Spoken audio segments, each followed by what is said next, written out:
Hivi sasa imetimia saa 10 kamili alasiri kwa saa za Afrika Mashariki, ambayo ni sawa na saa 9 kamili alasiri kwa saa za Afrika ya Kati. Leo ni Jumatano ya Mei 14 mwaka 2025. Hujambo msikilizaji, na huu ni wasaa wa Mseto leo, na kwanza tunaanza na makala ya duru zetu alasiri inayokuletea dakika 30 za habari, uchambuzi, uchumi na biashara, bila kusahau michezo na burudani. Uko nami Amina Deogratias Sise Magogwa, na tulionayo katika duru zetu alasiri.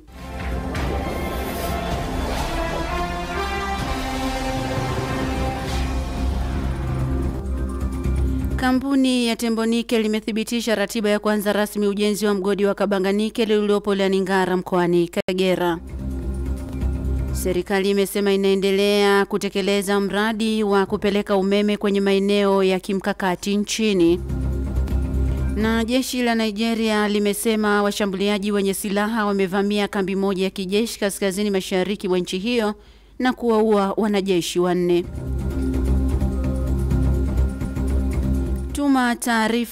Tuma maoni yako kwa taarifa utakazozisikia katika makala hii kupitia nambari yetu ya 0692573615, ukitueleza nini maoni yako juu ya taarifa hizi, na ujumbe wako tutausoma hapo baadaye.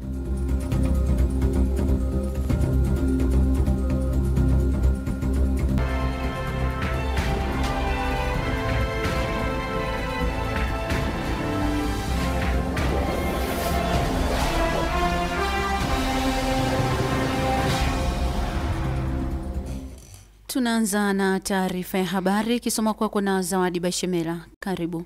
Asante Amina. Kwanza ni habari za kitaifa. Kampuni ya Tembo Nickel imethibitisha ratiba ya kuanza rasmi ujenzi wa uendelezaji wa mradi wa Kabanga Nickel uliopo wilayani Ngara mkoa wa Kagera ifikapo Oktoba mwaka huu.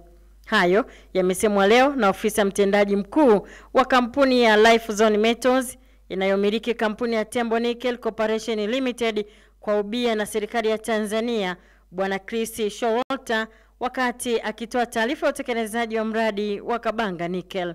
Showalter amesema sambamba na ujenzi wa mradi huo, kampuni inaendelea kuthibitisha mpango wake wa ujenzi wa kiwanda cha kuchakata na kusafisha madini ya nickel kwa kuyaongezea thamani ndani ya nchi.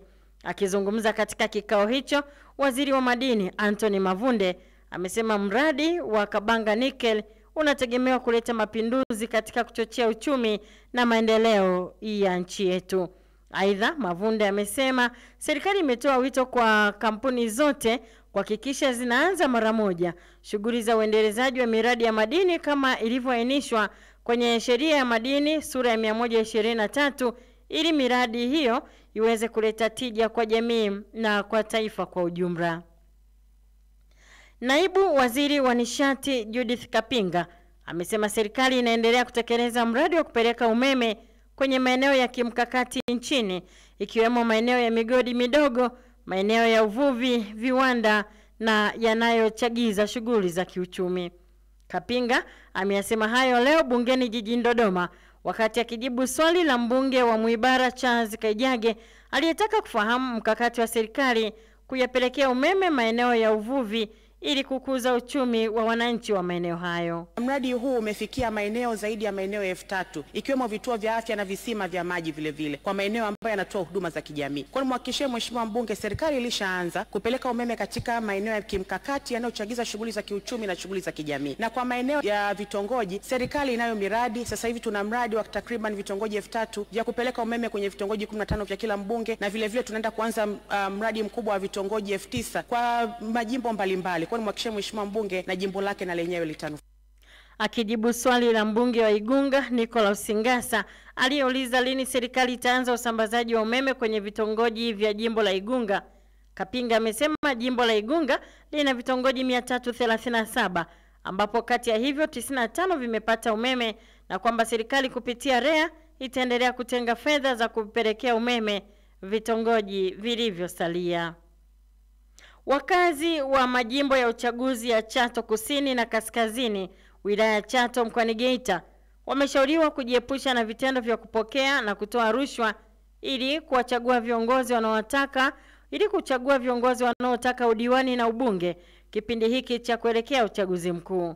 Ushauri huo umetolewa na mwenyekiti wa kamati ya amani inayoundwa na viongozi wa dini mbalimbali wilayani humo, Shehe Abdurrahman Ismaili, wakati akizungumza na Radio Kwizera juu ya athari za rushwa katika uchaguzi wa viongozi.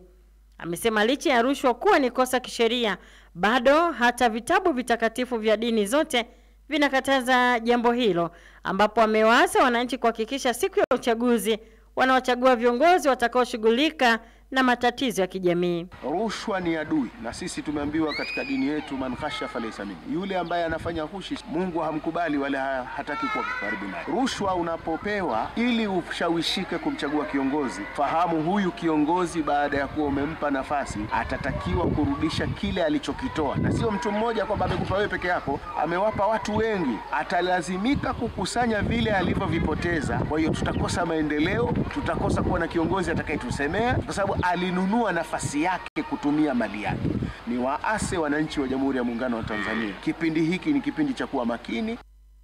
Baadhi ya wakazi katika majimbo haya ya uchaguzi, akiwemo Bwana Filimoni Msanuzi, Egbert Ntahondi na Ezekieli Magadula, wamepongeza ushauri huo na kuwaomba viongozi wa dini kuendelea kuhubiri juu ya athari za kuchagua viongozi wanaotokana na rushwa. Na sasa ni habari za kimataifa. Jeshi nchini Nigeria limesema washambuliaji wenye silaha wamevamia kambi moja ya kijeshi kaskazini mashariki mwa nchi hiyo na kuwaua wanajeshi 4 na kuwachukua wengine mateka. Shambulio hilo limetokea siku moja baada ya shambulizi kama hilo lililowaua wanajeshi 4 pia. Afisa mmoja wa kijeshi ameliambia shirika la habari la AFP kuwa wanamgambo wa kundi linalojiita Dola la Kiislamu tawi la magharibi mwa Afrika, kwa kifupi ISWAP, walivamia kambi ya kijeshi ya Ran mapema alfajiri katika jimbo la Borno karibu na mpaka na Kameruni. Takribani watu 100 wakiwemo wanajeshi wameuawa katika mashambulizi mbalimbali ya wanamgambo hao kaskazini mashariki mwa nchi hiyo mwezi Aprili. Na rais wa Marekani Donald Trump aliyeko ziarani huko Mashariki ya Kati amekutana leo na kiongozi mpya wa Syria Ahmed al-Sharaa katika siku yake ya mwisho mjini Riyadh, Saudi Arabia. Akizungumza mjini Riyadh, Trump amemtaka Sharaa kurekebisha uhusiano kati ya Syria na Israeli, ambaye imekuwa na wasiwasi wa kiongozi huyo kwa sababu za uhusiano wake wa zamani na kundi la kigaidi la Al-Qaeda. Jana Jumanne, kiongozi huyo wa Marekani alisema utawala wake umedhamiria kurejesha uhusiano baina ya nchi hizo mbili na kuapa kuondoa vikwazo dhidi ya nchi hiyo iliyoharibiwa na vita. Rais Trump pia amekutana na viongozi wengine wa mataifa ya Ghuba mjini Riyadh kabla ya kusafiri kuelekea Qatar baadaye hii leo. Waza Wazua. Msikilizaji, sio kila ushauri unaopewa kwenye maisha ni lazima ufanyie kazi. Ushauri sio amri. Waza Wazua. Na huo ndio mwisho wa Duru Habari jioni ya leo. Endelea kutufuatilia katika mitandao yetu ya kijamii, Instagram, TikTok na X @Radio Kwizera FM, YouTube Kwizera TV na website yetu radiokwizera.co.tz.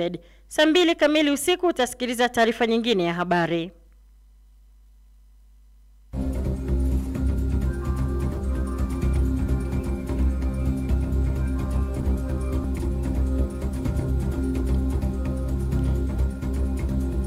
Taarifa ya habari imesoma kwako na Zawadi Bashemela, na unaendelea kusikiliza makala hii ya Duru Zetu Alasiri kutoka Radio Kwizera FM, na kukumbusha kutembelea katika kurasa zetu za Instagram, TikTok na X @Radio Kwizera FM na YouTube @Kwizera TV.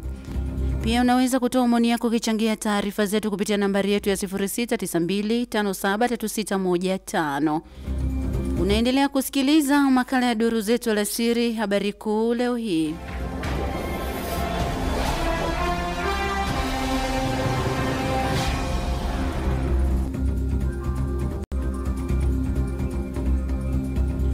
Kampuni ya Tembo Nickel limethibitisha ratiba ya kuanza rasmi ujenzi wa mgodi wa Kabanga Nickel uliopo Ngara mkoani Kagera. Serikali imesema inaendelea kutekeleza mradi wa kupeleka umeme kwenye maeneo ya kimkakati nchini. Jeshi nchini Nigeria limesema washambuliaji wenye silaha wamevamia kambi moja ya kijeshi kaskazini mashariki mwa nchi hiyo na kuwaua wanajeshi 4.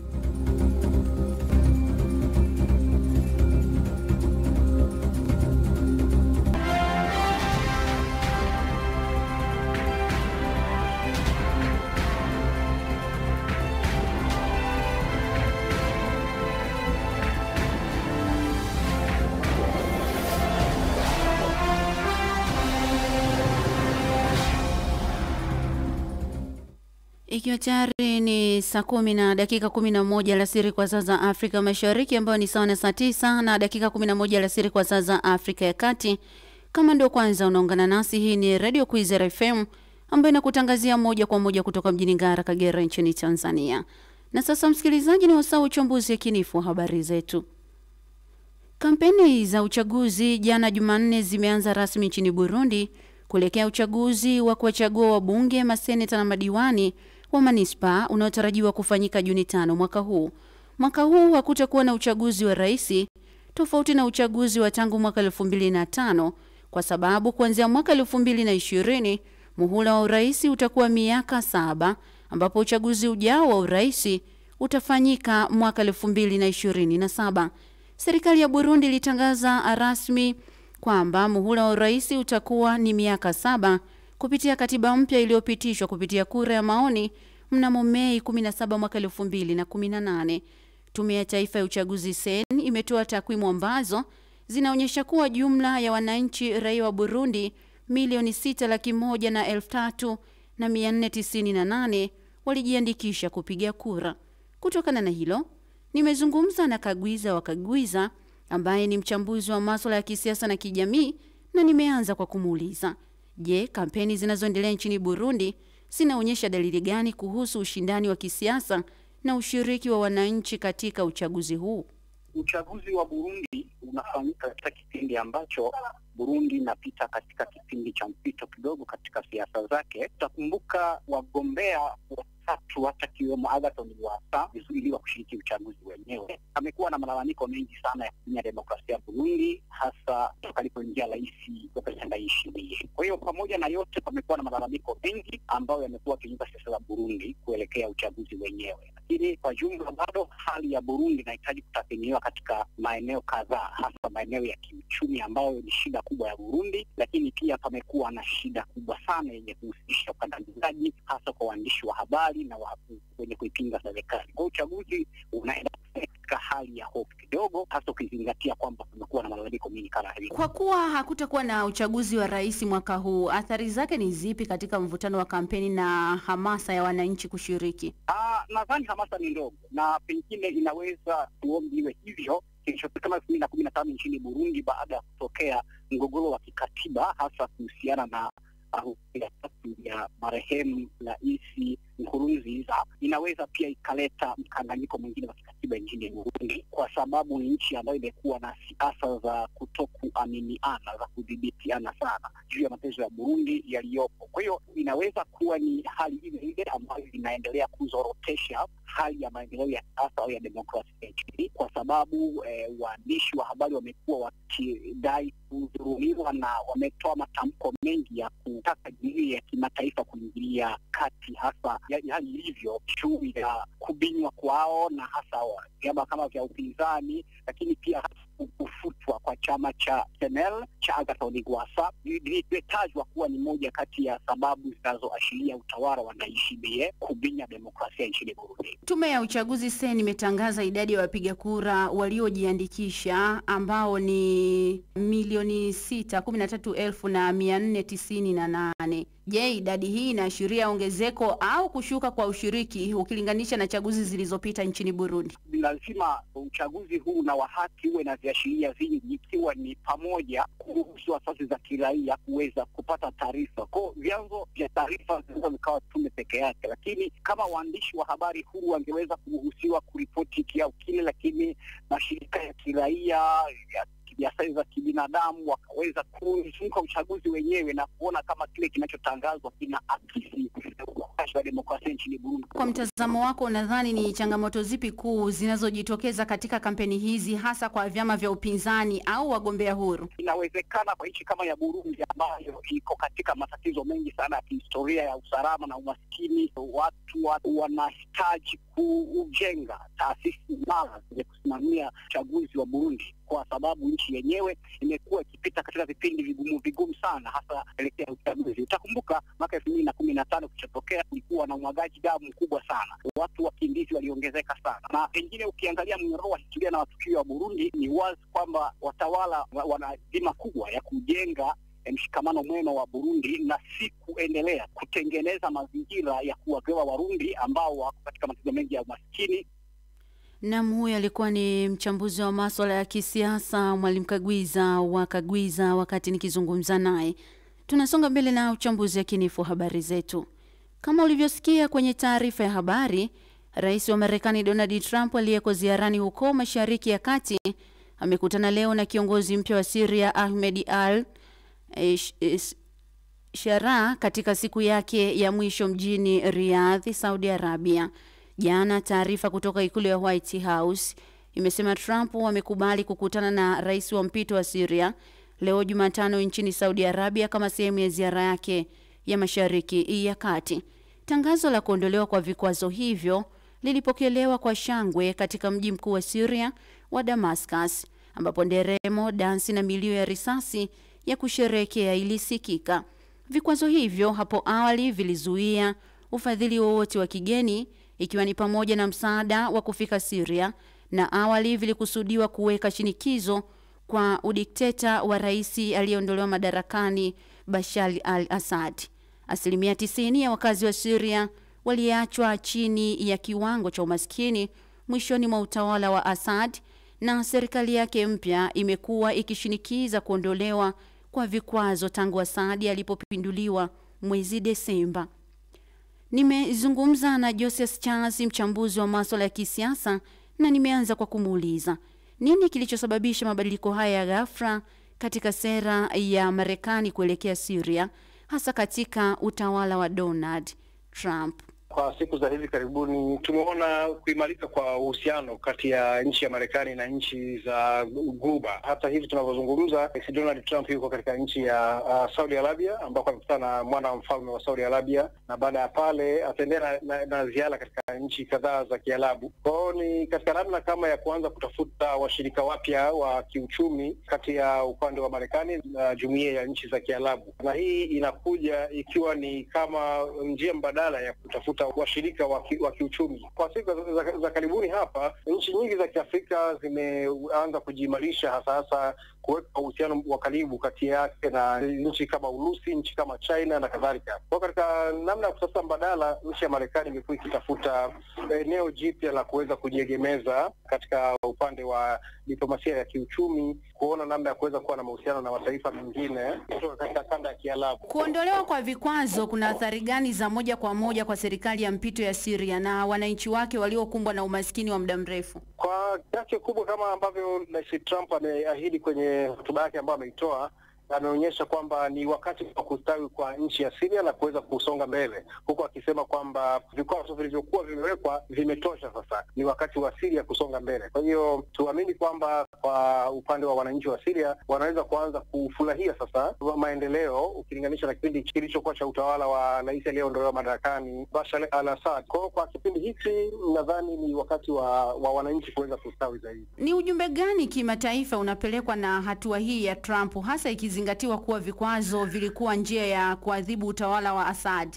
Inaweza kuwa na pande mbili. Upande wa kwanza ni mafanikio ya vikwazo vyenyewe, kwamba vimeweza kunyong'onyeza utawala wa dikteta ambao ulidumu kwa zaidi ya miaka 14 hivi kutoka kwa al-Assad. Lakini pia upande mwingine unaweza kuwa ni kuonyesha kwamba vikwazo si njia sahihi, kwa sababu wananchi wameteseka kwa kiasi kubwa. Je, mkutano unaotarajiwa kati ya Trump na Ahmed al-Sharaa unaweza kuwa na athari gani katika ushawishi wa Marekani Mashariki ya Kati na mustakabali wa Syria? Ziara hii ni kama njia ya Marekani kutafuta washirika wapya wa kiuchumi. Kwa kiasi kikubwa uhusiano huu ambao upo kati ya Marekani na nchi kama hizi za Falme za Kiarabu, hususan Syria ambayo sasa hivi imeondolewa vikwazo, ni kwamba unaweza kuwa na tija kwa kiasi kikubwa. Nimeona kimfano kwa nchi kama Saudi Arabia wameweza kuahidi kwamba wataweza kufanya uwekezaji wa mabilioni ya dola katika nchi ya Marekani. Kwa hiyo ile tunasema ule kuvutia uwekezaji kwa karibu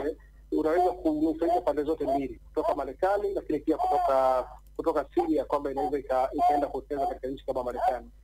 Ni sauti ya Josias Chazi ambaye ni mchambuzi wa masuala ya kijamii na kisiasa akiwa jijini Dar es Salaam wakati nikizungumza naye.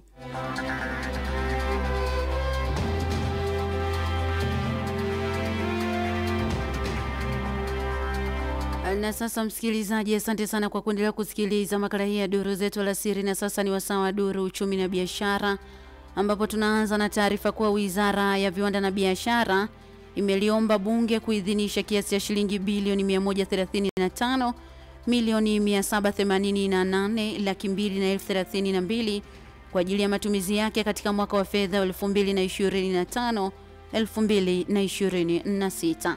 Akiwasilisha hotuba ya bajeti ya wizara hiyo katika kikao cha 24 mkutano wa 19 wa bunge jijini Dodoma leo Mei 14, Waziri wa Viwanda na Biashara Dr. Suleiman Jafo amesema kati ya fedha hizo shilingi bilioni 93 milioni 906,097 ni matumizi ya kawaida na shilingi bilioni 41 milioni 887,535,035 ni matumizi ya maendeleo. Na serikali imekuja na mkakati wa miaka 5 unaolenga kuongeza tija za uzalishaji wa bidhaa za kilimo unaofanywa na wafugaji ili waweze kuchangia katika mfuko wa taifa, kujilisha na kupata mitaji baada ya kumaliza vifungo vyao. Hayo yamesema bungeni na naibu waziri wa mambo ya ndani ya nchi Daniel Silo wakati akijibu swali la mbunge wa jimbo la Lulindi Isa Mchungahela aliyetaka kujua mkakati wa serikali wa kuhakikisha wafungwa wanazalisha mazao ya kilimo kwa tija.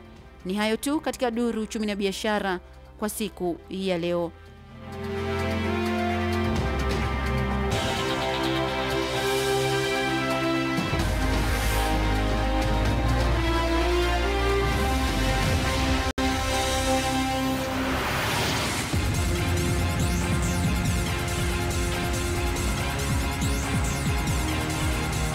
Sasa msikilizaji, ni wasaa wa Duru Michezoni, ambapo tayari namuona humndani Marco Pastori ameshafika kutujuza ni nini ambacho kimejili katika anga la kimichezo na burudani. Karibu sana Marco.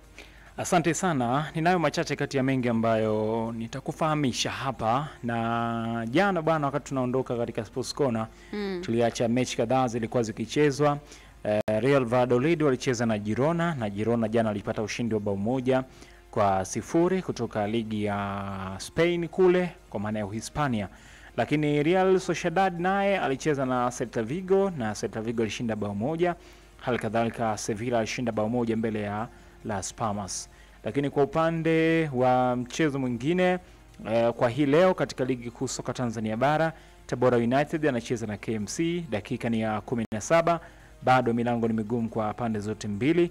Lakini Deportivo Aves watacheza hapo baadaye majira ya saa 4 usiku katika ligi ya Spain kwa maana kule Uhispania katika La Liga.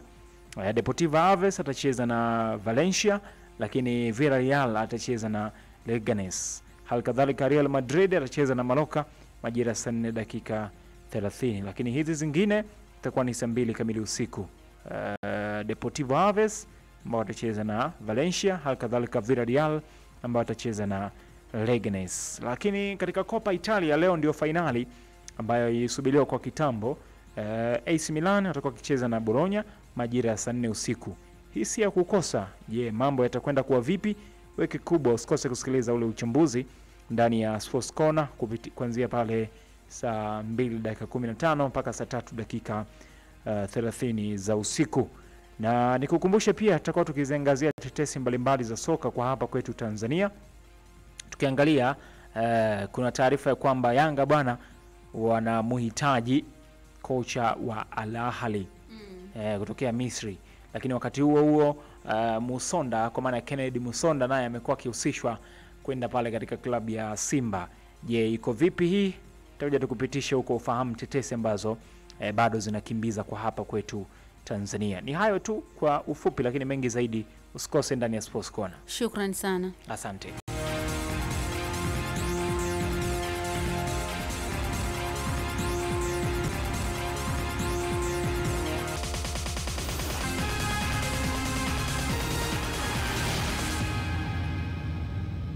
Na msikilizaji, kwa taarifa hizo za duru michezoni, na sasa anapata wasawa kutupia jicho katika nambari yetu ya 0692573615 nikitazama kile ambacho umechangia katika taarifa zetu.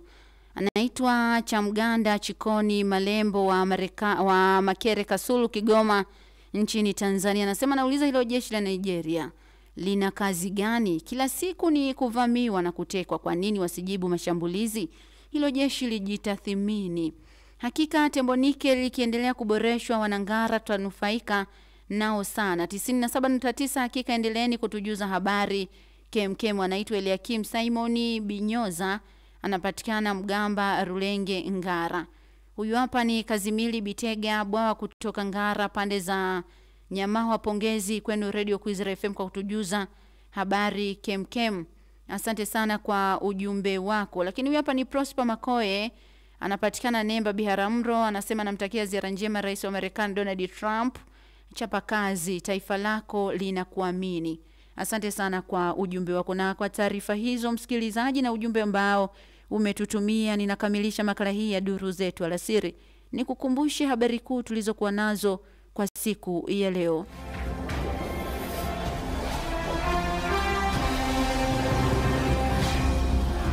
Kampuni ya Tembonike limethibitisha ratiba ya kuanza rasmi ujenzi wa mgodi wa Kabanganike lililopo wilayani Ngara mkoani Kagera. Serikali imesema inaendelea kutekeleza mradi wa kupeleka umeme kwenye maeneo ya kimkakati nchini. Na jeshi la Nigeria limesema washambuliaji wenye silaha wamevamia kambi moja ya kijeshi kaskazini mashariki mwa nchi hiyo na kuwaua wanajeshi 4. Hadi kufikia hapo ndio tunafikia mwisho wa makala hii ya duru zetu alasiri. Zawadi Bashemera alikusomea taarifa ya habari, na kwa niaba ya wote waliosikika, mimi ni Amina Deogratias Semagogwa. Nasema asante kwa kuwa nami na kutakia alasiri njema, naendelea kusikiliza Mseto Leo.